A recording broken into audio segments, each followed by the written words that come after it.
Hello friends, நான் உங்கள் தோழி கீதா எரிமலை சிறகுகளில் இருந்து பேசுகின்றேன். இன்றைக்கி ஒரு முக்கியமான தலைப்பு என்னன்னு கேட்டிங்கன்னா, நாட்டை நினைத்தவன் வீட்டை மறந்தான், வீட்டை நினைத்தவன் நாட்டை மறந்தான். இதுதான் அந்த டைட்டில். எப்படி அப்படின்னு சொன்னாக்கா, இதுக்கு நான் 2 பர்சனை உதாரணமாக எடுக்கிறேன். ஒன்று பாரதியார், இன்னொன்று கிழவன் சேதுபதி. சரிங்களா? இந்த பாரதியார் அப்படிங்கிறத எல்லாருக்குமே தெரியும். அவர் அரிசி நொய் வாங்கினார், மனைவி நொய் வாங்கியாந்து வச்சுருந்தாங்க. அதை அள்ளி குருவிக்கு போட்டுட்டு பிள்ளைங்க பட்டினி கிடந்துச்சு. மனைவி கஞ்சி காய்ச்ச வழி இல்லாமல் இருந்தாங்க. ஆனால் நல்ல நல்ல கவிதைகள்லாம் எழுதினார். அதெல்லாம் காசு எங்கே போச்சுன்னு யாருக்கும் தெரியாது. பாரதி ரொம்ப வறுமையில் இருந்தார். தன்னுடைய உடலின் அவருடைய உடல் வரிக்கூடு போல் இருக்கும். அது வெளியே தெரியக்கூடாதுங்கிறதுக்காகவே ஒன்று மேலே ஒன்றா 3 கோட்டு போட்டிருப்பாராம் பாரதியார். எந்த வெயில் நாளாக இருந்தாலும் சரி, மழை நாளாக இருந்தாலும் சரி. தன்னுடைய கண்கள் எல்லாம் உள்ளே போய் அவருடைய தலையெல்லாம் ஒரு இளைத்த ஒரு உருவத்தில் இருந்தனால் அது வெளியே தெரியக்கூடாதுங்கிறதுக்காக தான் அவர் முண்டாசு கட்டினார்னு சொல்லுவாங்க. அவரோட மொழி ஓவராக இழைச்சி போனதால கொஞ்சம் மொழியாக தெரியும். அதனால தான் விழித்த மொழி அழகன் பாரதி அப்படின்னு சொல்லி எல்லாரும் அவரை கவிஞர்கள் வர்ணிப்பாங்க. சரிங்களா? பாரதியார் கடைசியில் அவர் இறந்ததுக்கு காரணமே 39 வயசுன்னு நினைக்கிறேன். ஆமாம், 40 வயசுக்கிட்ட தான் அவர் இறந்தார். பாரதியார் 39 வயசில் இறந்தார். அவர் இறந்தது என்னென்னா, அவர் ரெகுலராக திருவல்லிக்கேணி கோயில் யானைக்கு வாழைப்பழம் கொடுப்பாரு. அப்போ அந்த யானை, அது சில பேர் சொல்கிறாங்க 2 விதமான கருத்து. அந்த யானை திடீர்னு பாரதியை மோதி தள்ளி விட்டுடுச்சு. அது கீழே விழுந்ததில் அவர் ஸ்ட்ரென்த்லெஸ்ஸாக இருந்ததுனால ஒரு முதுகுத்தண்டோடம் உடைந்து போனது. அதனால் அவர் படுத்த படுக்கையாகி போய் இறந்து போனார். ஒரு 10 மாதம் 1 வருஷத்துலன்னு சொல்லுவாங்க. சில பேர் என்ன சொல்லுவாங்க, பாரதியை கொல்லணும், அதாவது இவன் உணர்ச்சி பூர்வமான அந்த சுதந்திர சிந்தனையை மக்கள்கிட்ட பாடல் வரியில் தூண்டுறாரு, அதனால் இவரை தீர்த்து கொட்டணும்னு சொல்லி வாழைப்பழத்தில் சில குண்டூசிகளை வச்சுருந்ததாகவும், அந்த குண்டூசினால் அந்த யானை கோபமடைந்து பாரதியை இடித்து தள்ளிடுச்சு அப்படின்னு சொல்லியும் ஒரு கதைகள் இருக்குன்னு வச்சுக்கோமே. அது நமக்கு தேவையில்லை. பாரதி எப்படி இறந்தாருங்கிறத இப்போ நம்ம பேச போகிறதில்ல. சரிங்களா? ஆனால் இந்த வந்தே மாதரம் என்கின்ற பாடல், பாரதியார் எப்பவுமே பாடல்களை எல்லாம் எதற்கு எழுதுவார்னு சொன்னாக்கா, அந்த பாடல்களை விற்று பணம் புரட்டி அந்த பணத்தை அந்த ஒரு இயக்கத்துக்கு, விடுதலை இயக்கத்துக்காக மட்டுமே அவர் செலுத்தி கொண்டிருந்தார். அதாவது வந்தே மாதரம் அப்படிங்கிற இந்த கருத்தை நான் ஏற்கனவே என்னோட சேனலில் ஒரு இடத்துல பதிவு பண்ணியிருக்கேன். இந்த வந்தே மாதரம் அப்படிங்கிற ஒரு பாடல் இருக்கும். அந்த பாடலை எழுதிக்கிட்டு நெல்லையப்பர், பரளி சு நெல்லையப்பர், அவர் ஒரு மில்லு நடத்திக்கிட்டு இருந்தார், ரைஸ் மில்லு. அந்த ரைஸ் மில்லுக்கு அவர் போனார். போயிட்டு எனக்கு 1,00,000 ரூபாய் பணம் வேண்டும் அப்படின்னு கேட்டார் பாரதியார். அங்கேருந்து எல்லாரும் ஃபஸ்ட்டு ரொம்ப கொள்ளுன்னு சிரிச்சிட்டாங்க, நையாண்டித்தனமாக சிரிச்சிட்டாங்க. அப்புறம் பரளி சு நெல்லையப்பர் வந்தார். சொல்லுங்கள் பாரதி அப்படின்னு சொன்னார். நான் ஒரு பாடல் எழுதியிருக்கின்றேன், இதற்கு எனக்கு 1,00,000 ரூபாய் பணம் வேண்டும் அப்படின்னு கேட்டார்.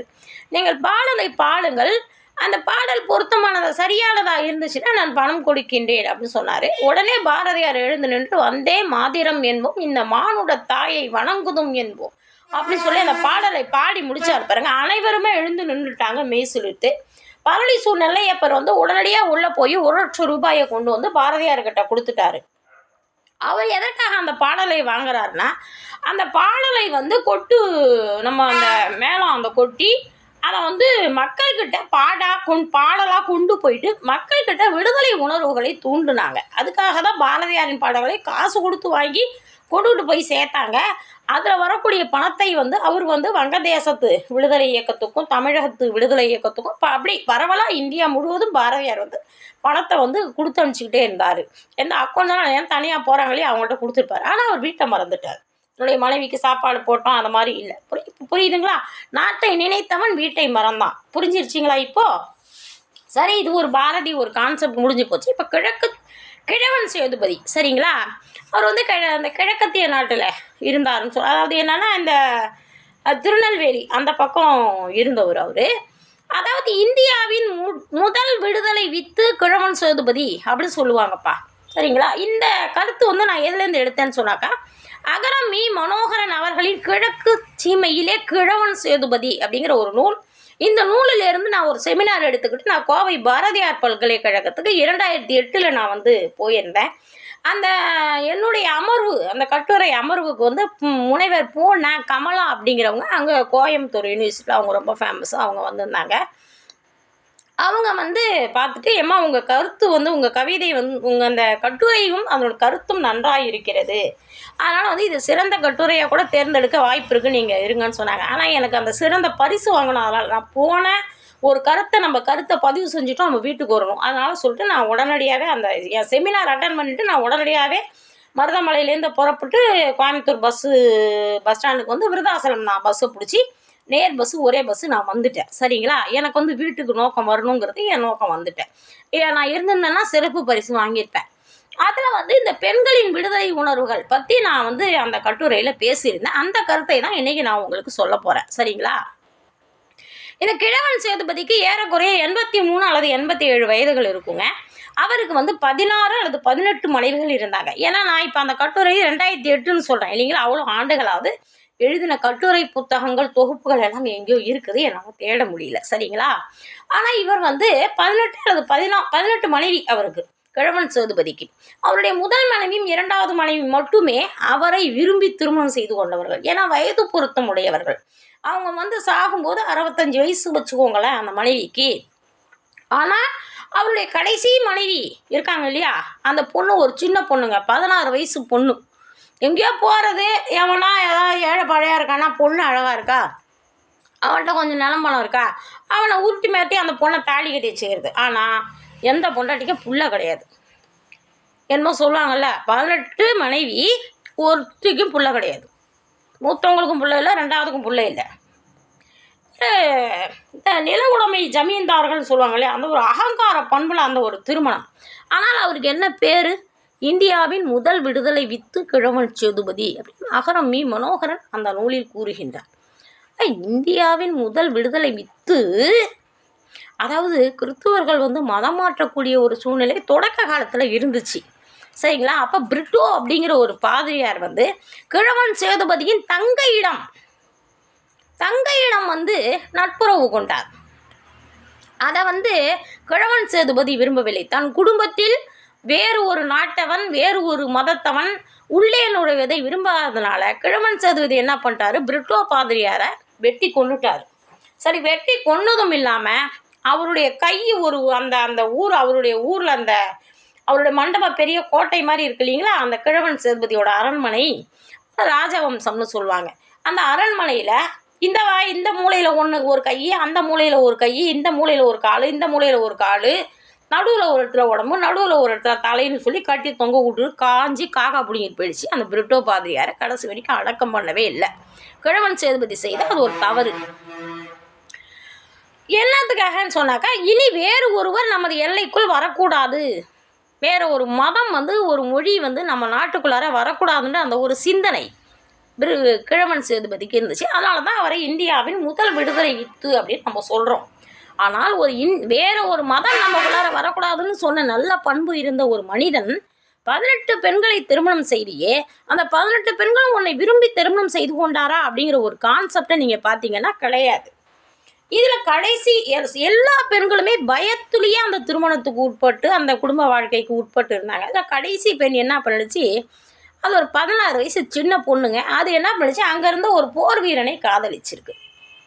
இந்த கிழவன் சேதுபதி என்ன பண்ணிட்டாரு, ஒரு பெரியங்க, அதாவது ஒரு 3 லாரி கொள்கிற அளவுக்கான ஒரு பெரிய குழியை உருவாக்கி, அந்த ஒரு படத்தில் ஒன்று வரும், பெண்கள் எல்லாம் வந்து அப்படியே போய் தீயில் இறங்குற மாதிரி ஒரு படத்தில் வரும். அந்த படத்தோட பேர் எனக்கு தெரியலிங்க, அமலாபாலம் யாரோன்னு நினைக்கிறேன்.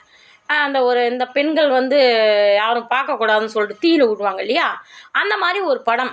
அந்த மாதிரி ஒரு குழியை வெட்டிங்க அந்த கிழவன் சேதுபதி. அது பூராவும் சந்தனக்கட்டைகளை அடுக்கி, காஞ்ச சந்தனக்கட்டைகளை அடுக்கி, மழையில் நனையாத பட்சத்தில் அதுக்கு எல்லாமே கொட்டாலாம் கூரையெல்லாம் போட்டு வேஞ்சி வச்சுருந்தாங்க. அதாவது தீப்பிடிக்காத கொட்டா போட்டு வச்சுருந்தார்.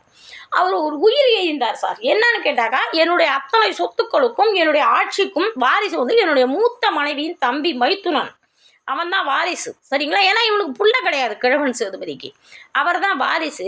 நான் இறந்தால் எனக்கு பின்னால் என் மனைவியை யாரும் தனித்து வாழ்வதற்கு எனக்கு விருப்பம் இல்லை. ஆகையால் என் மனைவிகள் அத்தனை பேரும் என்னுடன் உடன்கட்டை ஏற்றப்பட வேண்டும் அப்படின்னு சொல்லி அவர் உயிர் எழுதி வச்சிருந்தார்.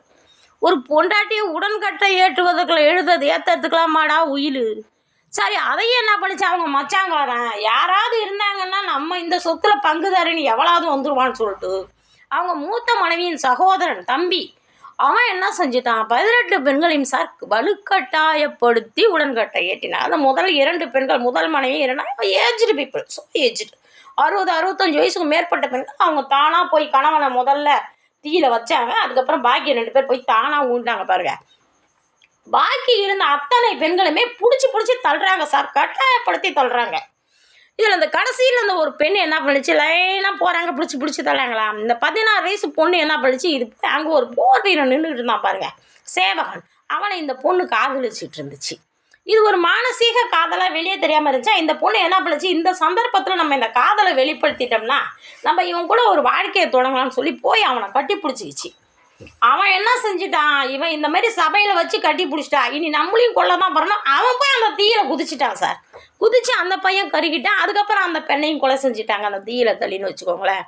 இப்படி 18 பெண்களை வலுக்கட்டாயமாக உடன்கட்டையில் ஏற்றிய ஒரு நபர் இந்தியாவின் விடுதலைக்காக போராடினார் என்பதால் இந்த கருத்து நெருடலுக்கு உரியதாக இருக்கிறதா இல்லையா என்பதை நீங்கள் தான் யோசிக்கணும். நீங்கள் தான் என்ன செய்யணும்னு எனக்கு இதுக்கு மேலே சொல்ல தெரியல என்ன செய்யணும்.